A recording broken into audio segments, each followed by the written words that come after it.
আমল করেই তারা জান্নাতে যাবে এমনটা আশা করে বসে থাকে না, বরং তারা আল্লাহর কাছে জাহান্নামের আযাব থেকে বাঁচার জন্য দোয়া করে। আল্লাহ তাআলা তাদের পরবর্তী স্বভাব চরিত্র বলছেন, ওয়াল্লাযীনা ইয়াকুলুনা রাব্বানা ইসরিফ আন্না আযাবা জাহান্নাম ইন্না আযাবাহা কানা গরামা ইন্নাহা সাআত মুস্তাকাররান ওয়া মুকামা।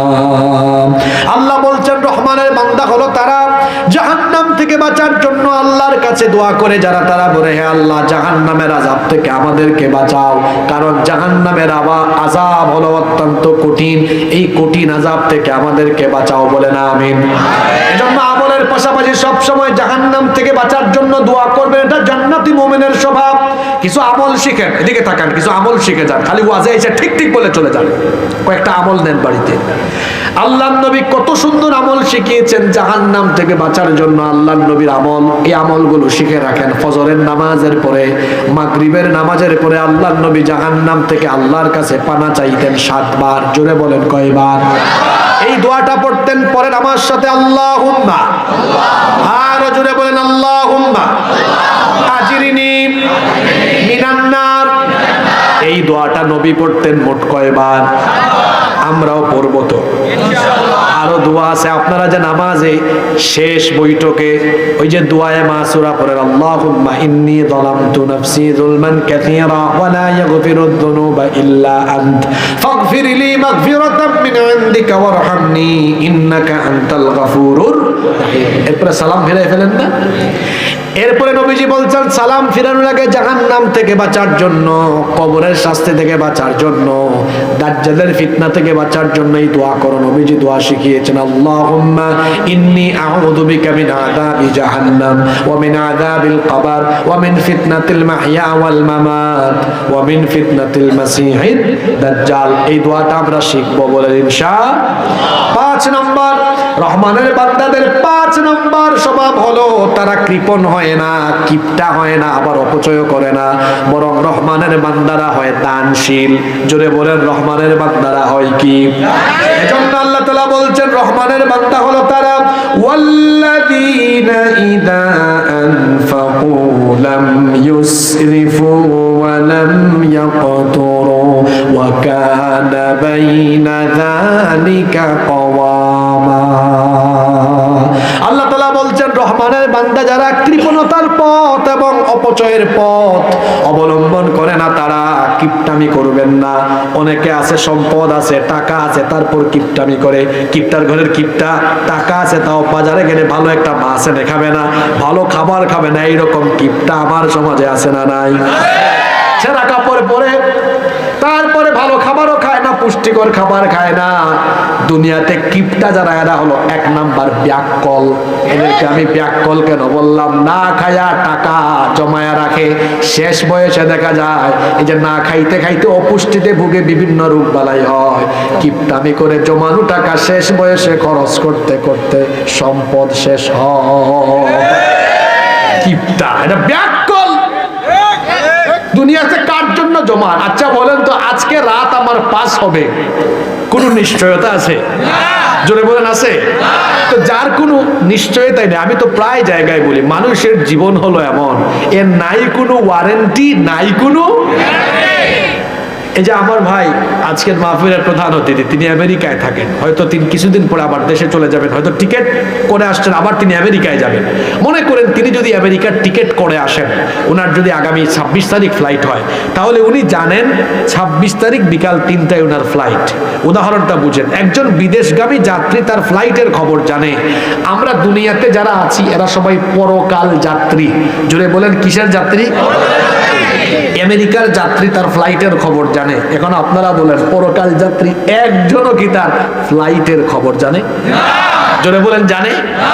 বিদেশ যাত্রী যাত্রার সময় জেনে লাগেজ গুছায়, ব্যাগ ঠিক করে। আর মানুষ কি বোকা, তার যাত্রার খবরও জানে না, তাও সে তার সবকিছু গুছাই আল্লাহর কাছে যাওয়ার প্রস্তুতি নেয়। আল্লাহ আমাদেরকে হেদায়েত দান করুন। রহমানের বান্দারা কৃপণ হয় না, অপচয় করে না, বরং আল্লাহ তাদেরকে যে সম্পদ দিয়েছেন এই সম্পদ তারা নিজেদের প্রয়োজন মতো ভোগ করার পরে যতটা থাকে না জমায়া, অপচয় না করে সেগুলোকে তারা দান করে দেয়। যার পথে জুড়ে বলেন তিনি কে?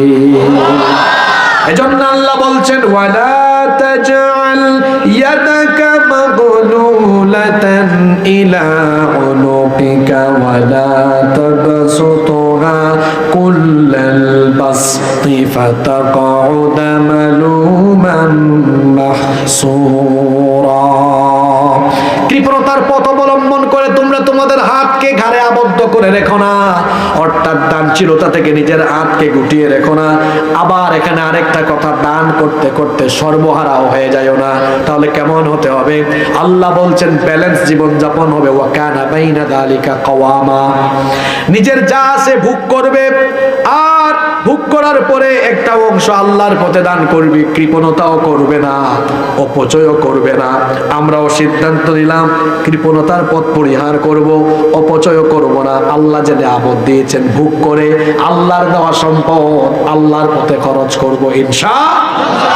নাম্বার 6 নম্বর রহমানের বান্দা হলো তারা, এটা কি বলবো না আমি বন্ধ করে দিব, কারণ এগুলো আপনাদের এলাকার সাথে এই কথাগুলো মিলতে পারে বেশি। রাগ করবেন না তো? আমার উপর রাগ করবেন না, কারণ কোরআন যেমন সবার, আমরা হুজুররাও তেমন সবার। আমরা আপনাদের প্রতি দরদ নিয়ে কথা বলি, রাগ করবেন না। যদি কারো সাথে মিলে যায় সংশোধন হয়ে যাবেন ইনশাআল্লাহ। আল্লাহ বলছেন রহমানের বান্দা হলো তারা আল্লাহর সাথে শিরিক করে না, যারা আল্লাহ ছাড়া অন্য কারো কাছে গিয়ে হাত পাতে না, আল্লাহ ছাড়া অন্য কারো কাছে যায় না, যারা রহমানের বান্দা হলো। আল্লাহ বলছেন ওয়াল্লাযীনা লা ইয়াদউনা মা'আল্লাহি ইলাহান আখার। এই দুইজনের কি হয়েছে? এই তিনজনের কি হয়েছে? মিলছে না? এটা কি তা? খবরদার, আজকে পয়েন্ট হইলো 12টা। পয়েন্ট কয়টা? আপনি উঠবেন, পাবলিক তাকাইবে, বুঝছি রে এটা তার উপর গেছে, বিপদে পড়বেন। খবরদার, রহমানের বান্দা হলো তারা আল্লাহ ছাড়া অন্য কাউকে ডাকে না, যারা গিয়ে বলে না ইয়া খাজা কুস্তো আজা। এই আমি আজকে সিলেটে ছিলাম, নবীনগরের রুট দিয়ে ঢুকে এদিকে যখন আসতেছিলাম দেখলাম কিছু ব্যাককল আল্লাহর জিকির বাদ দিয়ে এমন এমন কারবার করতেছে, শুনে মনে হচ্ছে এদের সবগুলা হলো হাঁফানি রুগী। কি রুগী? চলতেছে। আমি আসার সময় দেখে আসলাম। এটার নাম এটা জিকির না ফাইজলামি, জিকির না তামাশা, জিকির না বেয়াদবি। আমাকে ওই দিন একজন ফেসবুকে দেখাইছে, এটা খুব ভাইরাল ভিডিও, দেখলাম আছে না? আমি মনে মনে ভাবলাম সম্ভবত লোকটার কুষ্ঠকাঠিন্য, এজন্যই সমস্যা। হুক্কুর হুক্কুর হাইয়ো হইয়ো, এগুলা কোনো জিকির হলো? জিকির হলো সুবহানাল্লাহ, আলহামদুলিল্লাহ, লা ইলাহা ইল্লাল্লাহু, আল্লাহু। আপনি আবার ভাবিয়েন না হুজুর কি পীরাউলিয়া বিরুদ্ধে নাকি? আপনি পীর মুরিদি কারে শিখান? আপনার বাড়ি কুমিল্লায়, পীর কি চিনেন আপনি? আমার থেকে আপনি পীরাউলিয়ার সংজ্ঞা নেন। আপনি আমাকে চিনেন? আমার বাড়ি সিলেটে, আমি হযরত শাহজালাল রহমাতুল্লাহ আলাইহির রুহানি সন্তান। পীরাউলিয়া আপনি আমারে চিনেন? আমার এলাকায় 360 জন ওলি ঘুমায় আছে।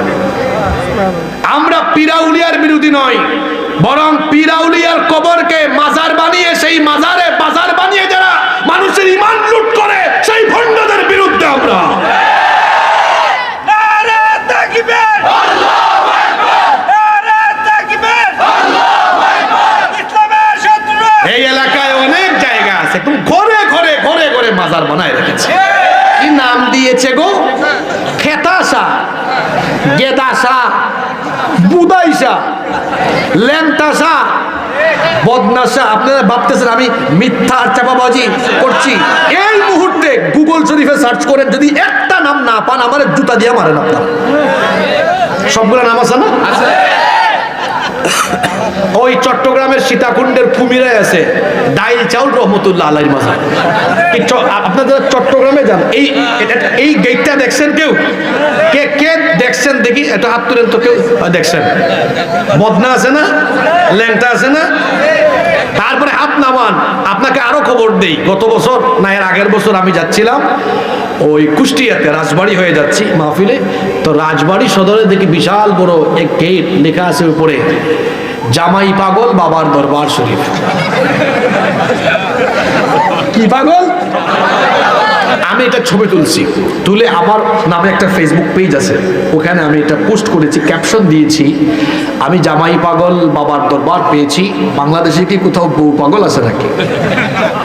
5 মিনিট গেল না, মুন্সিগঞ্জের গজারিয়া থেকে এক ভাই ছবি তুলে, সেও আমার মতো ছবি তুলে কমেন্ট করেছে, হুজুর কে বলছে ভাই আমার এলাকায় বউ মস্তানের মাজার আছে?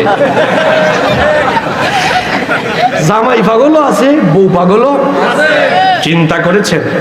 বেশিরভাগ মাজার ওখানে কিছুই নাই, এমনিকেই এটাকে বাজার বানিয়ে ব্যবসা করার জন্য এই সকল লোকেরা এই কাজ করেছে। জি, রহমানের বান্দারা জীবিত মৃত কোন ওলির কাছে চায় না, তারা চায় কার কাছে? এরা বলেন চায় কার কাছে? আমার সন্তান নাই, চাইবো কার কাছে? আমার চাকরি বাকরিতে বরকত দরকার, চাইবো কার কাছে? সব চাইবো কার কাছে? আমরা রহমানের বান্দা, আমরা তো নামাজে গিয়ে আল্লাহরে স্বীকারোক্তি দেই। পরেন আমার সাথে আয়াতটা পড়েন, ইয়্যাকা না'বুদু ওয়া ইয়্যাকা নাস্তাঈন। কেউ চুপ থাকবেন না, সওয়াবের নিয়তে আমার সাথে সবাই বলেন ইয়্যাকা না'বুদু ওয়া ইয়্যাকা নাস্তাঈন। আমরা একমাত্র ইবাদত করি কার? সাহায্য চাইবো একমাত্র কার কাছে? এটা হলো রহমানের বান্দাদের গুণ। 7 নাম্বার হলো রহমানের বান্দা হলো তারা অন্যায় ভাবে মানুষ খুন করে না যারা। আল্লাহ তাআলা এবার কি বলছেন শুনেন, ওয়ালা ইয়াকতুলুনান নাফসাল্লাতী হারামাল্লাহু ইল্লা বিল হক। রহমানের বান্দা হলো তারা অন্যায় ভাবে মানুষ খুন করে না যারা। যারা খুনি এরা হলো শয়তানের মুরিদ, এরা হলো জাহান্নামী। অন্যায় ভাবে মানুষ খুন করা এটা হলো ফেরাউনের স্বভাব। আল্লাহ ফেরাউনের কথা কোরআনের 540টা আয়াতে আল্লাহ ফেরাউন সম্পর্কে আলোচনা করেছেন। আল্লাহু আকবার। চিন্তা করছেন, আয়াতই আছে 6000 সামথিং, 540টা আয়াত তার ব্যাপারে। কি জিনিস এটা চিন্তা করছেন? মানুষ খুন করা এটা ফেরাউনের স্বভাব। ফেরাউন তার চরিত্র কেমন ছিল আল্লাহ কোরআনে বলেছেন, ক্ষমতার জন্য ইউযাববিহুনা আবনাআকুম, ছোট ছোট বাচ্চাদেরকে ধরে ধরে জবাই করেছে। ফেরাউন নামে এখন আর দুনিয়াতে কেউ নাই। আমরাও দেখেছি বাংলাদেশে, আমরা ফেরাউনীয় শাসন দেখেছি, যারা ক্ষমতার জন্য ফেরাউনি কায়দায় স্কুল কলেজের ছাত্রদেরকে অন্যায়ভাবে খুন করেছে। ইউনূস সাহেবকে বলবো, কিসের সংস্কার? সংস্কার করবেন পরে, এই খুনিদেরকে দেশে এনে খুনের বিচার করতে হবে আগে। সংস্কার সংস্কার পরে করেন মি আপনি। এতগুলা জীবন ঝরে গিয়েছে। এই যে স্কুল কলেজ ইউনিভার্সিটির হাজার হাজার ছাত্র জীবন দিল, একজন মানুষের জীবনের দাম পৃথিবীর চাইতে কম না বেশি? হাদিস শরীফে এসেছে, আল্লাহর নবী বলেছেন একজন মানুষের জীবনের মূল্য কাবা শরীফের চাইতেও বেশি। সুবহানাল্লাহ, সবাই বলতে পারলেন না? হ্যাঁ, এই খুনির দল একজন দুইজন মানুষ মেরেছে? কথা বলেন না কেন আপনারা? প্রকাশ্যে পাখির মতো গুলি করে আমার ছাত্র যুবক ভাইদেরকে হত্যা করা হয়েছে। এই বাংলাদেশে এই খুনিদের বিচার অবশ্যই করতে হবে। প্রত্যেক খুনিকে দেশে এনে ফাঁসির কাস্টে ঝুলাতে হবে।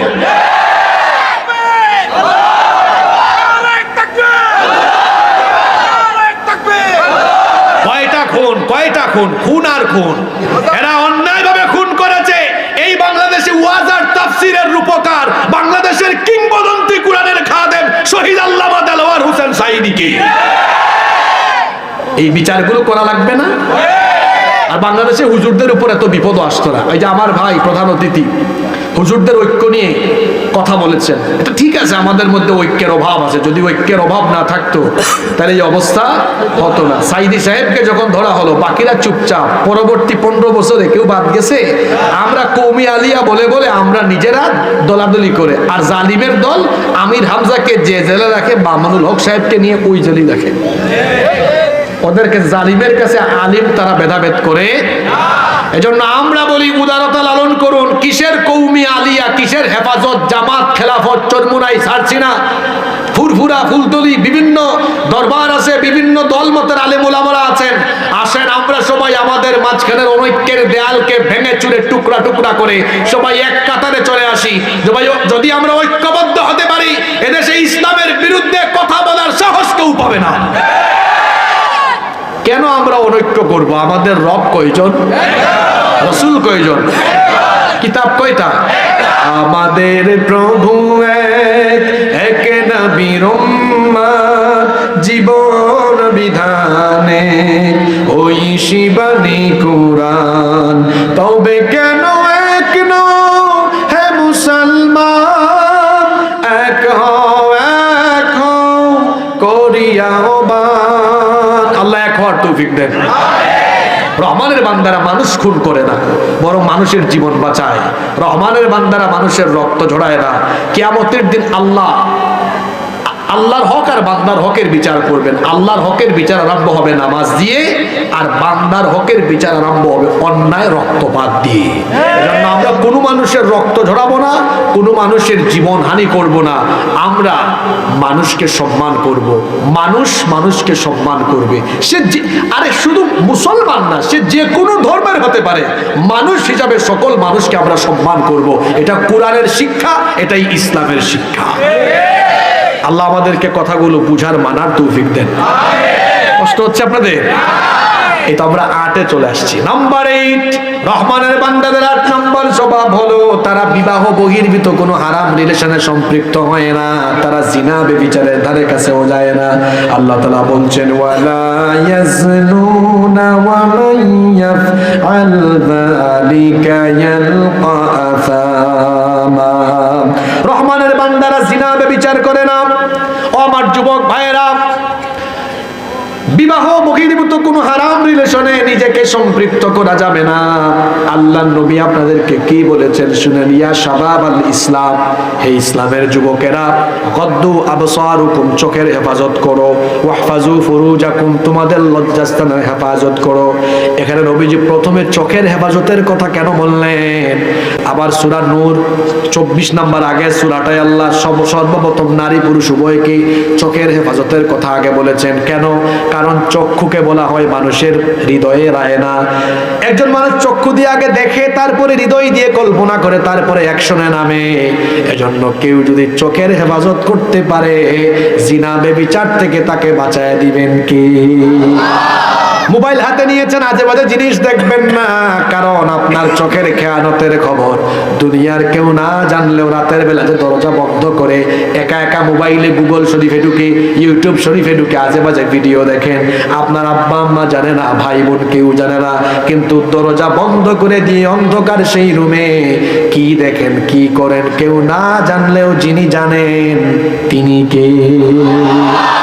সে আল্লাহকে যদি ভয় করে জিনা ব্যভিচার থেকে নিজেকে হেফাজত করতে পারেন। আমার যুবক ভাইরা শুনেন, আল্লাহর নবী বলেছেন যে যুবক তার চরিত্রের হেফাজত করবে, আমি নবীও ঘোষণা দিলাম ওই যুবকের জন্য আমি কিয়ামতের দিন জান্নাতের জিম্মাদার হয়ে যাব।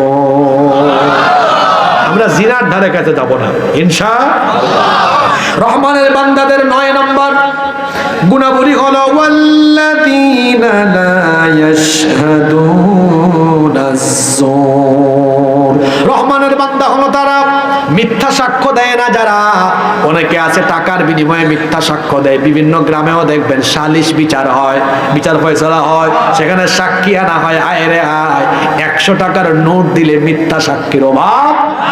খবরদার মিথ্যা সাক্ষ্য দিবেন না, আদালতে গিয়েও মিথ্যা সাক্ষ্য দিবেন না, কারণ মিথ্যা সাক্ষ্য দিলে বাতিল মিথ্যা প্রতিষ্ঠিত হয়, আর মিথ্যা সাক্ষ্য দিলে সত্য অনেক সময় নিপাত হয়ে যায়। এজন্য মিথ্যা কথা বলবো না, মিথ্যা সাক্ষ্য দিব না। কারণ মুমিন যারা মিথ্যা বলে না, মিথ্যা সাক্ষ্য দেয় না, তারা। এরপরে রহমানের বান্দাদের 10 নম্বর গুণাবলী হলো আল্লাহ তাআলা বলছেন ওয়া ইযা মাররু বিল লাগবি মাররু কিরামা।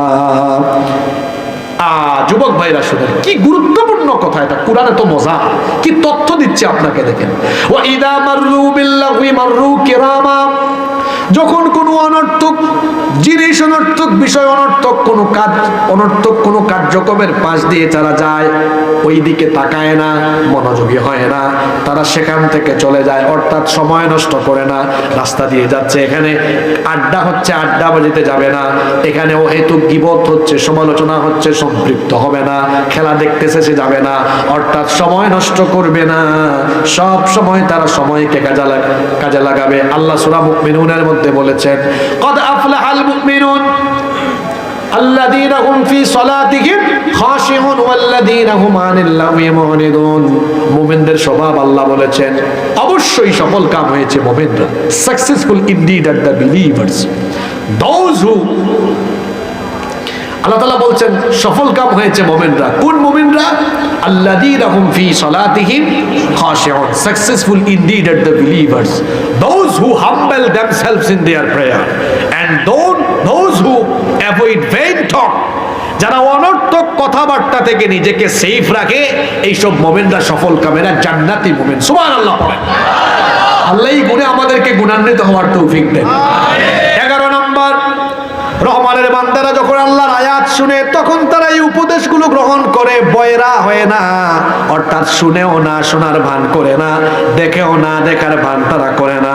বরং তাদের স্বভাব হলো, আল্লাহ তাআলা বলছেন ওয়াল্লাযীনা ইযা যুক্কিরু বিআয়াতি রাব্বিহিম লাম ইয়াখিরু আলাইহা সুম্মান ওয়া উময়ানা।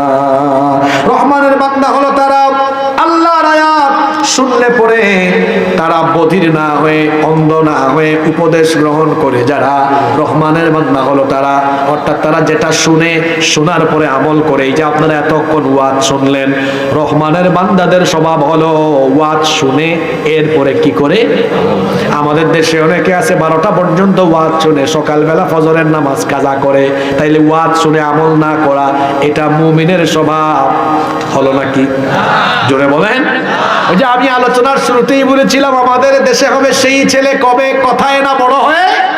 আমরা কাজ করব বেশি, আমল করব বেশি, কথা বলবো কম। যেটা শুনবো, যেটা জানি সেটা মানবো, আমল করব। আল্লাহ আমাদেরকে তৌফিক দান করেন। নাম্বার 12, 12 এবং সর্বশেষ হলো আল্লাহ বলছেন রহমানের বান্দা হলো তারা স্ত্রী সন্তানদেরকে দ্বীনের পথে রাখার জন্য আমার কাছে সার্বক্ষণিক দোয়া করবে যারা। আল্লাহ কত মেহেরবান, আল্লাহ কত দয়াবান। দোয়াটাও আমাদেরকে শিখাই দিয়েছেন। আমি একটা মিসকিন আনমেরিড যত ভাইরা আছেন, এই দোয়াটা করতে ভুলবেন না। হবু বউয়ের জন্য দোয়াটা করবেন, বিবাহিতরা তো অবশ্যই করবেন। বউ বাচ্চার জন্য আল্লাহ দোয়াটা শিখালেন। মহব্বতে সওয়াবের নিয়তে আমার সাথে এই দোয়াটা পড়েন। রব্বানা হাব লানা মিন আজওয়াজিনা ওয়া যুররিয়াতিনা কুররাতা আয়ুনিন ওয়াজআলনা লিল মুত্তাকিনা ইমামা। এত সুন্দর দোয়া আল্লাহ বলছেন দোয়া করো। রব্বানা, হে আমাদের রব, হাবলানা মিন আজওয়াজিনা ওয়া যুররিয়াতিনা, এমন স্ত্রী আর সন্তান আমাদেরকে দান করো। কুররাতা আয়ুন, যাদেরকে দেখলে আমাদের চক্ষু শীতল হয়ে যায়। অর্থাৎ হে আল্লাহ, আমাদের স্ত্রী আর সন্তানদেরকে আমাদের জন্য চক্ষু শীতলকারী বানিয়ে দাও। বলেন আমিন। বাড়ি গিয়ে দেখলেন আপনার বউ বাচ্চা নামাজি, আপনার বউ বাচ্চা কুরআন সুন্নাহর পথে চলে। বলেন তো এই চক্ষু দিয়ে দৃশ্য দেখলে ভালো লাগবে না খারাপ লাগবে?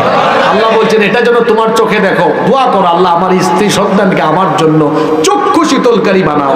আর আমরা আসি আসলে ওয়াজে আপনারা আমাদেরকে কি বলেন, হুজুর দোয়া করেন আপনাদের মতো আলেম যেন হয়। এত ছোট স্বপ্ন কেন আপনার? হ্যাঁ, আল্লাহ দোয়া শিখিয়েছেন না, এভাবে আল্লাহর কাছে দোয়া করো, ওয়াজআলনা লিল মুত্তাকিনা ইমামা।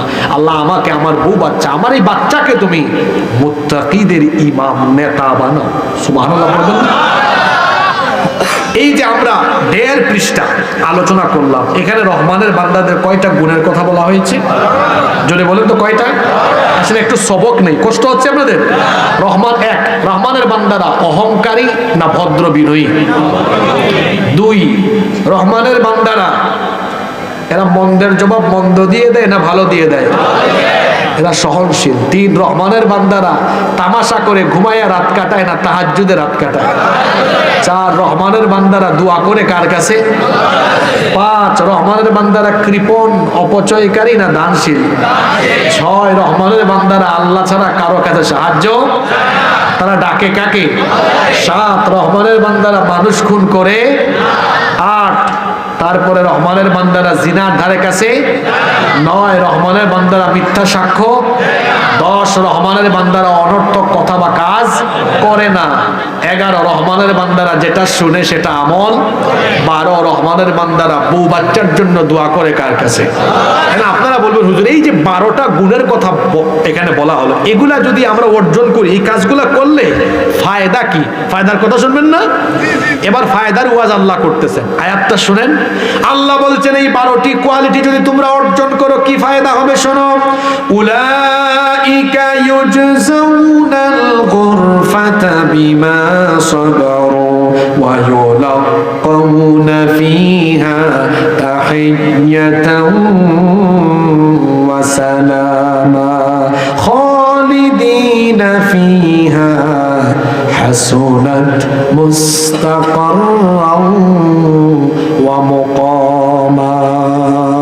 আল্লাহ বলছেন এই 12টি গুণে গুণান্বিত হবে যারা আমার বানানো জান্নাতের বালাখানা, জান্নাতের প্রাসাদের সুউচ্চ মাকাম এবং অফুরন্ত নেয়ামতের জান্নাতের অধিবাসী হয়ে যাবে তারা। সেখানে তাদেরকে সম্ভাষণের সাথে এবং সালামের সাথে প্রবেশ করানো হবে, চিরকাল সেখানে থাকবে। আবাসস্থল হিসাবে তা কতই না উৎকৃষ্ট এবং সম্মানের কতই না উত্তম। সেই সীমাহীন অফুরন্ত নেয়ামতের জান্নাতের মেহমান আমাদেরকে যিনি বানিয়ে দিবেন তিনি কে? কয়টা কাজ করলে? এই 12টা গুণে আমরা গুণান্বিত হতে পারবো তো? আল্লাহ আমাদের সবাইকে তৌফিক দান করে। মাহফিল কমিটির সম্মানিত সভাপতি সাহেবের কোনো কথা থাকলে আমরা শুনবো, না থাকলে আমরা মোনাজাতে চলে যাব। আচ্ছা, আল্লাহুম্মা আমিন। আলহামদুলিল্লাহি রাব্বিল আলামিন ওয়াসসালাতু ওয়াসসালামু আলা আশরাফিল আম্বিয়াই ওয়াল মুরসালিন। রব্বানা যালামনা আনফুসানা ওয়া ইন লাম তাগফির লানা ওয়া তারহামনা লানাকুনান্না মিনাল খাসিরিন। রব্বানা ইন্নানা সামি'না মুনাদিয়ান ইউনাদি লিল ঈমানি আন আমিনু বিরাব্বিকুম فآمنا ربنا فاغفر لنا ذنوبنا وكفر عنا سيئاتنا وتوفنا مع الأبرار رب العالمين ওগো আমাদের মালিক, ওগো আমাদের রব, সেই সন্ধ্যা থেকে নিয়ে গভীর রজনী পর্যন্ত তোমার অসংখ্য বান্দারা এখানে বসে বসে নীরবে কোরআন থেকে আলোচনা শুনেছেন। রব্বুল আলামিন গভীর এই রাতে আমরা জীবনের সকল গুনাহকে সামনে নিয়ে আমরা এতিমের মতো গোলামের মতো মাথা নত করে ভিক্ষার দোকানা তোমার কাছে তুলে দিয়েছো গো আল্লাহ। রব্বুল আলামিন আমরা জানি আমাদের গুনাহের পরিমাণ অনেক বেশি, কিন্তু আমরা তো এটাও জানি আমাদের গুনাহের চাইতে তোমার দয়ার পরিমাণ আরো বহু গুণে বেশি। রব্বুল আলামিন আমাদের গুনাহের দিকে না তাকিয়ে তোমার রহমতের দিকে নজর দিয়ে তোমার গাফফার নামের খাতিরে আমাদের জীবনের ছোট বড় জানা অজানা যত গুনাহ আমরা করেছি দয়া করে সব গুনাহ তুমি মাফ করে দাও। রব্বুল আলামিন আমাদের স্ত্রী সন্তান পরিবার বর্গ সবাইকে মাফ করে দাও। আমাদের কলিজার টুকরা আব্বা আম্মাকে তুমি ক্ষমা করে দাও রব্বুল আলামিন। আমাদের যাদের আব্বা আম্মা আমাদেরকে এতিম করে দিয়ে অন্ধকার কবরের বাসিন্দা হয়েছেন, ওগো মালিক আমাদের কবরবাসী আব্বা আম্মার কবরকে জান্নাতের বাগান বানিয়ে দাও। আমাদের যাদের বাবা মা বেঁচে আছেন নেক হায়াত বাড়িয়ে দাও। যতদিন আমাদের বাবা মা বেঁচে থাকবেন আমাদের আব্বা আম্মার খেদমত করার তৌফিক আমাদেরকে দান করে দাও। আল্লাহুম্মা গফিরলি ওয়া লিওয়ালিদাইয়া ওয়া কুর রাব্বিরহামহুমা কামা রাব্বায়ানি সগীরা রাব্বিরহামহুমা কামা রাব্বায়ানি সগীরা। রব্বুল আলামিন আমাদের আত্মীয় স্বজন যারা কবরে চলে গিয়েছেন তাদের সবাইকে তুমি মাফ করে দাও। বিশেষ করে এই বাখননগর মীরের পার এলাকায় কবরস্থানে যত মুর্দেগান শায়িত, দয়া করে সবার কবরের আযাব তুমি মাফ করে দাও রব্বুল আলামিন। আমাদের মধ্যে যারা অসুস্থ তাদেরকে শিফা দান করে দাও। আমাদের অভাব অনটন দূর করে দাও। আমাদের উপার্জনের মধ্যে বরকত দিয়ে দাও। চাকরি বাকরি ব্যবসা বাণিজ্য যে যেটা করেন আল্লাহ সবার উপার্জনে বরকত দাও। যারা প্রবাসী আছেন আমাদের প্রবাসী ভাই বোনদেরকে হেফাজত করো। তাদের প্রবাস জীবনকে সুন্দর সুখময় এবং নিরাপদ করে দাও রব্বুল আলামিন। এই মসজিদ এবং ঈদগাহের শুরু থেকে যারা এই মসজিদ এবং ঈদগাহর খেদমত করে করে দুনিয়া থেকে বিদায় হয়েছেন আল্লাহ সবাইকে তুমি মাফ করে দাও। যারা বেঁচে আছেন সবাইকে কবুল করে নাও রব্বুল আলামিন। এই গ্রামের সকল মুসলমানদেরকে তুমি মাফ করে দাও রব্বুল আলামিন। অসংখ্য যুবকেরা মাহফিলে এসেছেন সবাইকে দিনের জন্য কবুল করে নাও। দাড়ি পাকা মুরব্বী বাবারা গভীর রাত পর্যন্ত বসে আছেন আল্লাহ আমার চাচাদেরকে মাফ করে দাও। তাদেরকে ইমানি জিন্দেগি গঠন করার তৌফিক দিয়ে দাও। অনেক ছাত্ররা মাহফিলে এসেছে আল্লাহ তাদের মেধা আরো প্রখর থেকে প্রখরতর করে দাও। মাহফিলের সম্মানিত সভাপতি সহ সভাপতি আল্লাহ উভয়কে তুমি মাফ করে দাও, ইজ্জত সম্মান বাড়িয়ে দাও। প্রধান অতিথি আমার ভাই জনাব মোহাম্মদ মাজেদুল ইসলাম আমেরিকা প্রবাসী, আল্লাহ তুমি তার প্রবাস জীবনে তার পরিবারবর্গ আত্মীয় স্বজন সবাইকে তুমি হেফাজত করো। অনেক সুন্দর স্বপ্ন নিয়ে দেশে এসেছেন, তিনি যত কাজের নিয়ত করেছেন সকল কাজ তুমি সুন্দরভাবে আঞ্জাম দেওয়ার তৌফিক দিয়ে দাও রব্বুল আলামিন। এই মাহফিলে যারা দান সদকা করেছেন সবার দান সদকা কবুল করে দাও রব্বুল আলামিন। বিশেষ করে যে যুবক ভাইয়েরা অক্লান্ত পরিশ্রম করে কোরআনের এই বাগান সাজিয়েছেন রব্বুল আলামিন আমার কলিজার টুকরা যুবক ভাইদের গুনাহগুলো মাফ করে দাও। তাদের আব্বা আম্মাকে মাফ করে দাও রব্বুল আলামিন। তাদেরকে দ্বীনের জন্য কবুল করে নাও। এই মসজিদের যিনি প্রতিষ্ঠাতা ছিলেন তোমার সেই বান্দা দুনিয়া থেকে বিদায় নিয়েছেন আল্লাহ। তোমার বান্দা তোমার ঘর মসজিদের জন্য দুনিয়াতে থাকা অবস্থায় কষ্ট করলেন, শ্রম দিলেন আল্লাহ। শুধুমাত্র তার এই আমলের উসিলায় তুমি তারে মাফ করে দিয়ে কবরটাকে জান্নাতের বাগান বানায়া দাও রব্বুল আলামিন। আমার যুবক ভাইদেরকে দ্বীনের জন্য কবুল করে নাও। এতক্ষণ ধরে যারা আলোচনা শুনছেন মোনাজাতে আমিন আমিন বলছেন আল্লাহ সবার দিলের সকল নেক বাসনা তুমি পূরণ করে দাও রব্বুল আলামিন। আমার দেশকে সকল ষড়যন্ত্র চক্রান্ত থেকে হেফাজত করো।